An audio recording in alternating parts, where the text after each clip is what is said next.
a request. So if any of you have any questions you want to put to me about dynamic, on Friday I'm going to be doing some video diagnostics of some dynamic swims.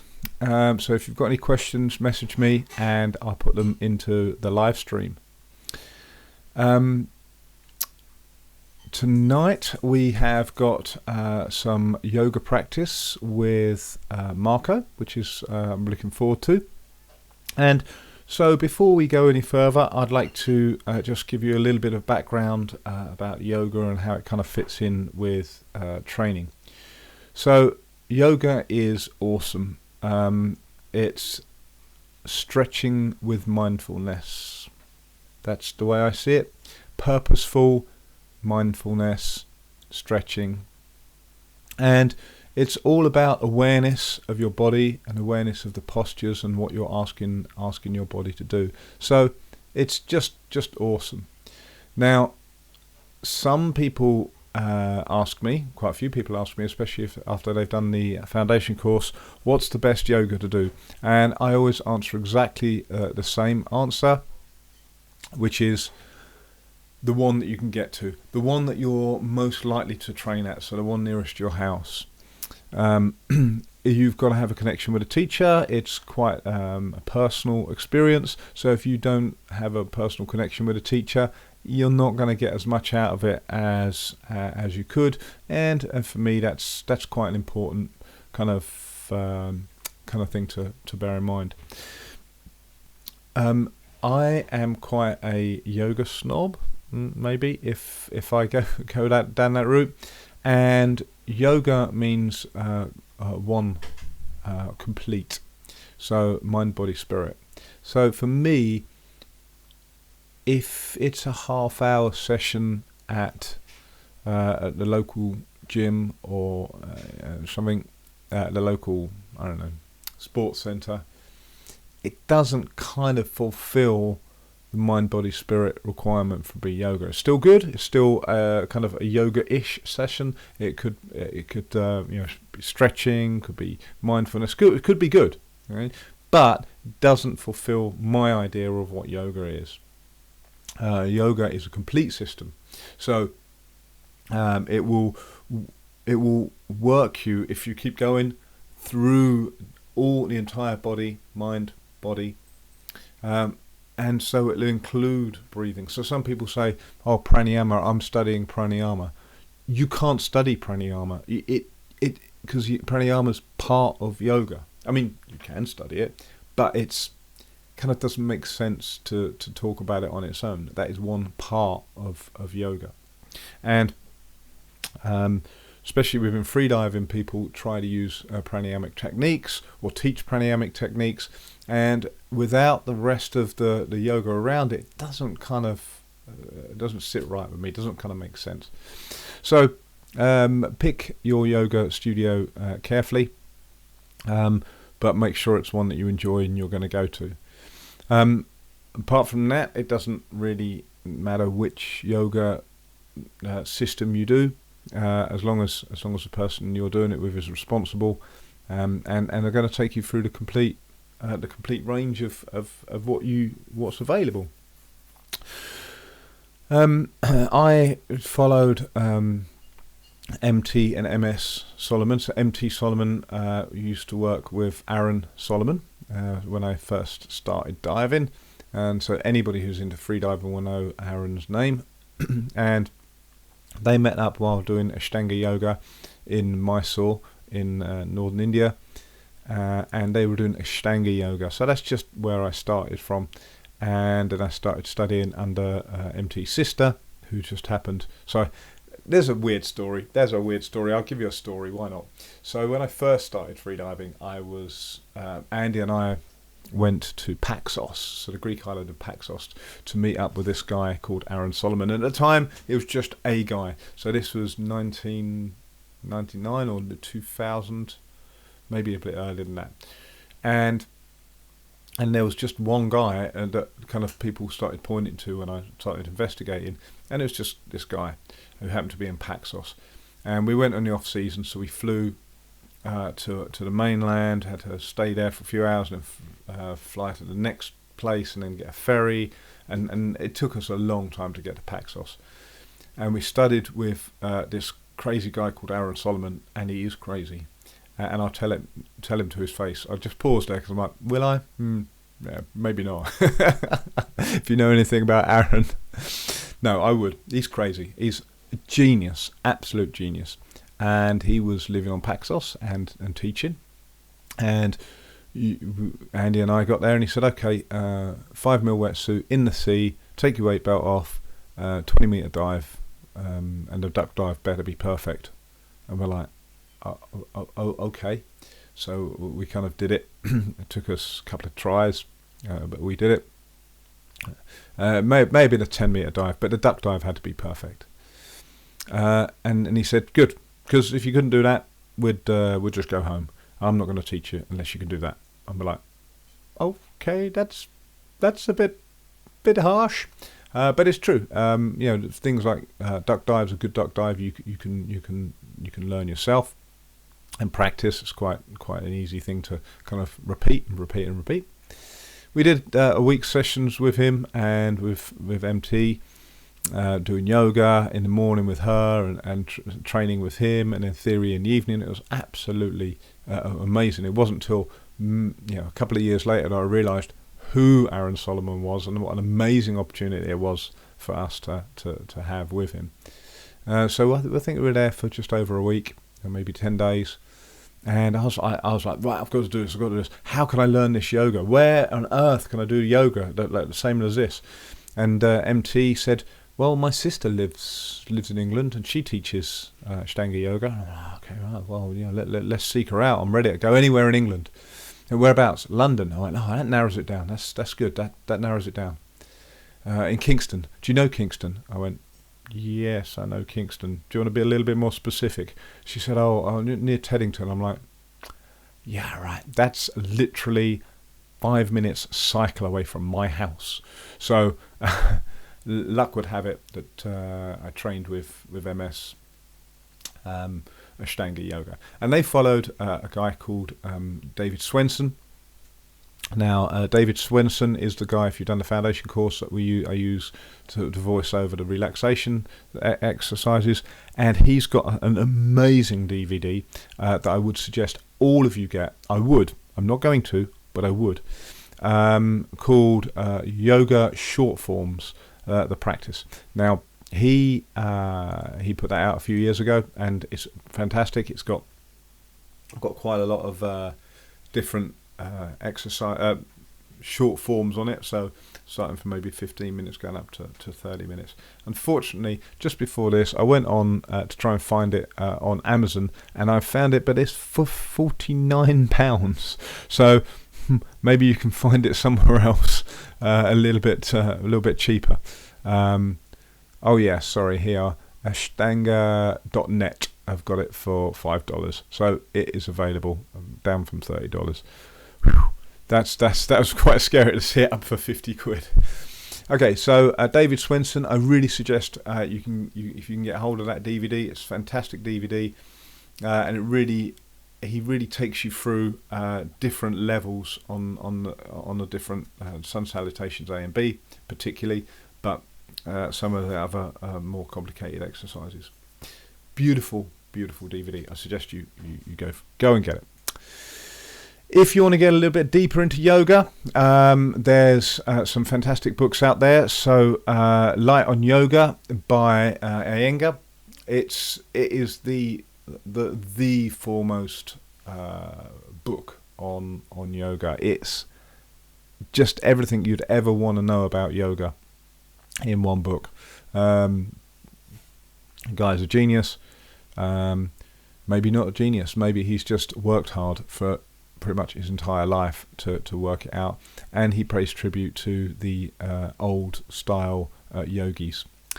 He's followed that up with a book called Light on Pranayama, which is mind-blowing. One little thing that makes me think about it a slightly different way is in this book he talks about alternate nostril breathing, and you'll do it with people, and they just go, yeah, breathe through that nostril, breathe through that nostril, breathe through that nostril. But Iyengar talks about where to place these two fingers here.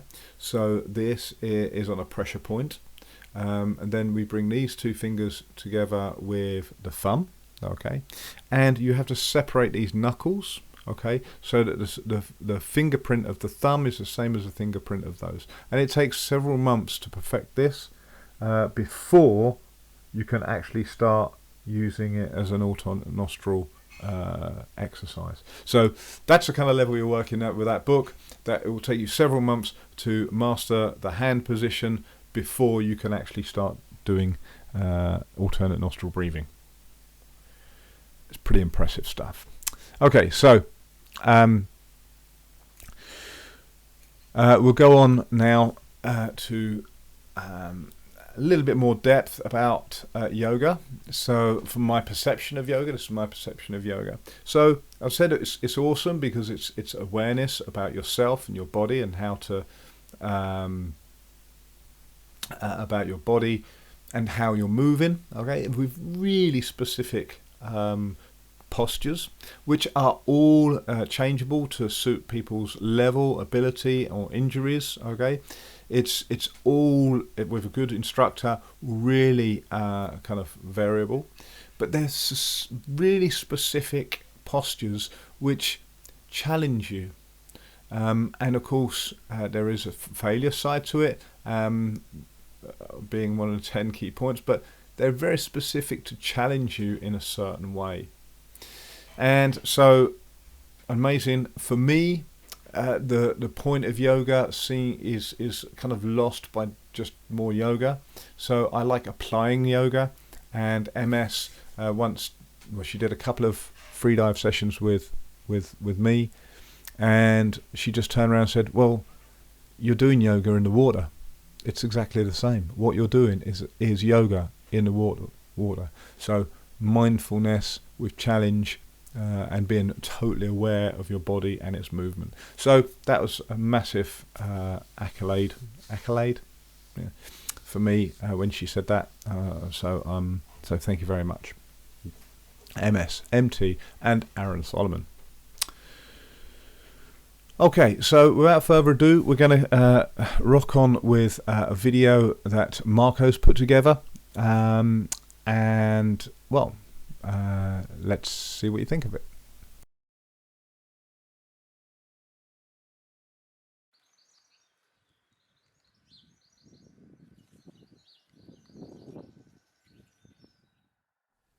Hello everyone, I hope you're well.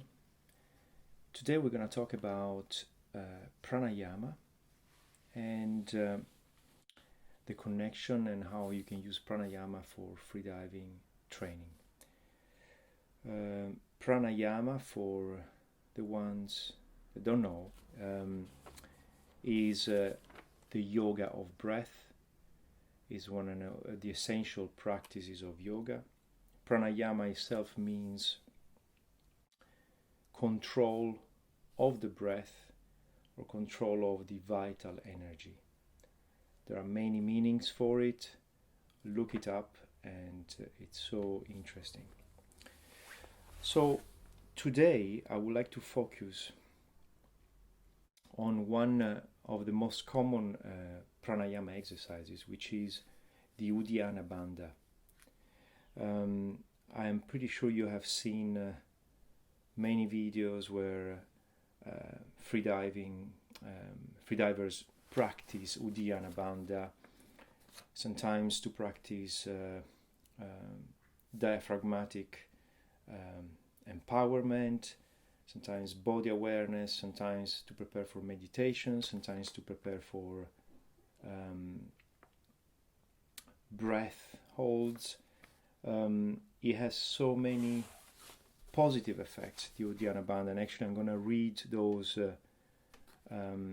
effects from this incredible book, which you should definitely check out. This is Light on Pranayama by Iyengar, one of the greatest yoga teacher of all time. So I'm going to read a few things from these just to get an idea of what the benefits of Uddiyana Bandha are. So, what is Uddiyana Bandha? I'm reading from Light on Pranayama now. It means flying up, is an abdominal grip. In it, the prana, or energy, is made to flow up from the lower abdomen towards the head. The diaphragm is lifted from the lower abdomen up into the thorax, pulling the abdominal organs back and up towards the spinal column. That's what Uddiyana Bandha is.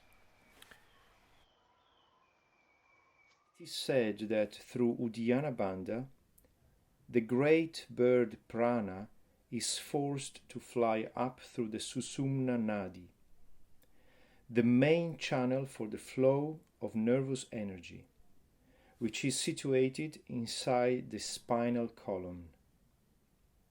It is the best of bandhas, and he who constantly practices it, as taught by his guru, becomes young again. It is said to be the lion that kills the elephant named Death. It should be performed only during the interval between a complete exhalation and a fresh inhalation. It exercises the diaphragm and abdominal organs. The lift of the diaphragm gently massages the muscles of the heart, thereby toning them. It tones the abdominal organs, increases the gastric fire, and eliminates toxins in the digestive tract. As such, it is also called Sakti Chalana Pranayama. Okay.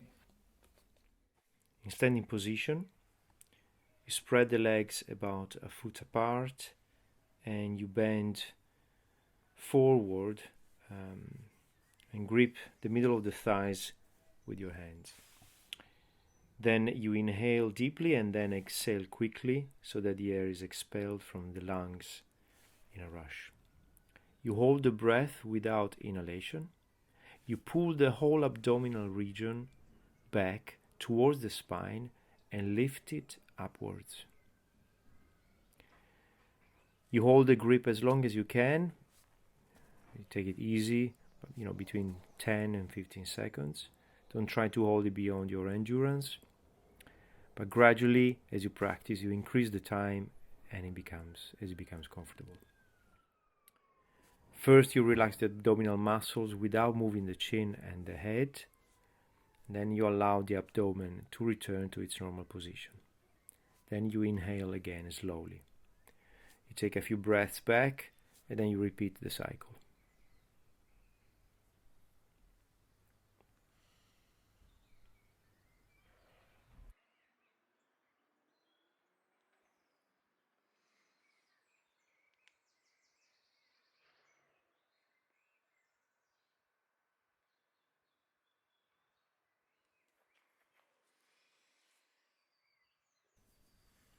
And engaging with Uddiyana Bandha, lifting up the abdomen.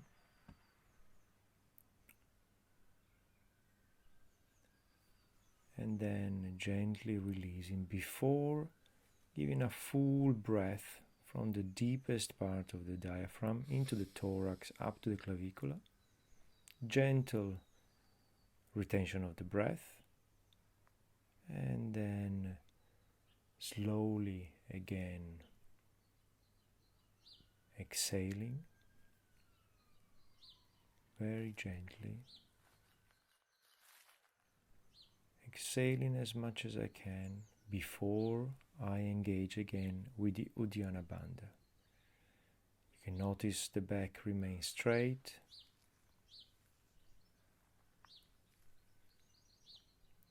And then slightly, gently relieve before I take a deep breath, engaging the diaphragm, the thorax, the clavicula,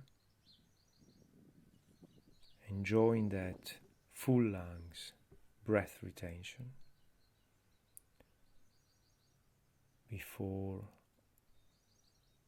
I exhale one more time.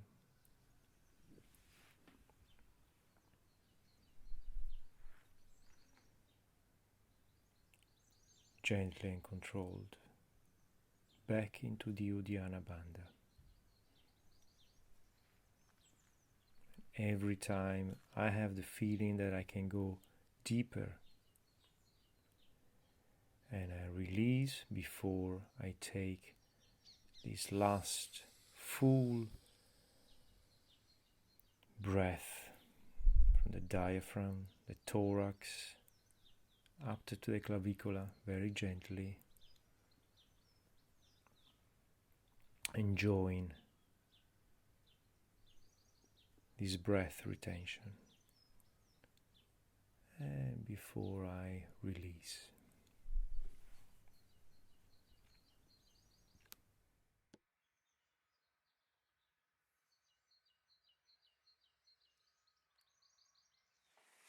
I hope it's all clear, and let us know how you get on. If you have any questions, we will be very happy to help you, and I hope you enjoy, and I'll see you next time. Goodbye.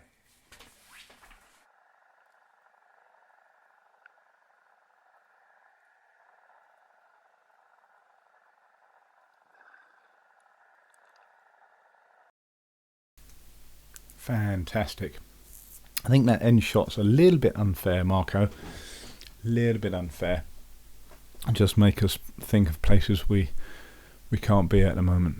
But that was beautifully done, Marco. So thank you very much for that.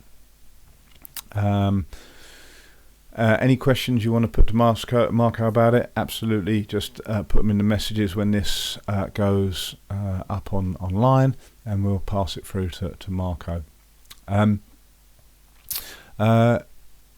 There's not really more for me to say about it. That's absolutely brilliant.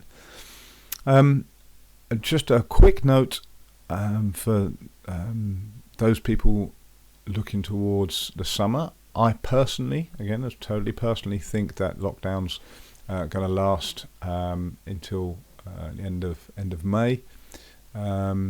So we have some trips running in June and July, but Freefest, which is in 7 days camping in Cornwall, starts on the 17th or 18th of July, depending on when you want to come down, and there's no deposit required. Fill in the form. It's on Facebook group if you're interested in coming down. The kids won't be at school, so it's something that you can maybe put on your calendar and look forward to, and just kind of work towards gently as a kind of a low risk booking of a holiday, because we're not taking deposits. The field is there for us, and if we can make lockdown, we can go there. If the airports aren't open, it doesn't matter, because we can still go there. So there, I'm just putting it out there. Freefest for a week of camping and diving in Cornwall. It's in July. So show some interest, and maybe have it on the horizon as something to work towards.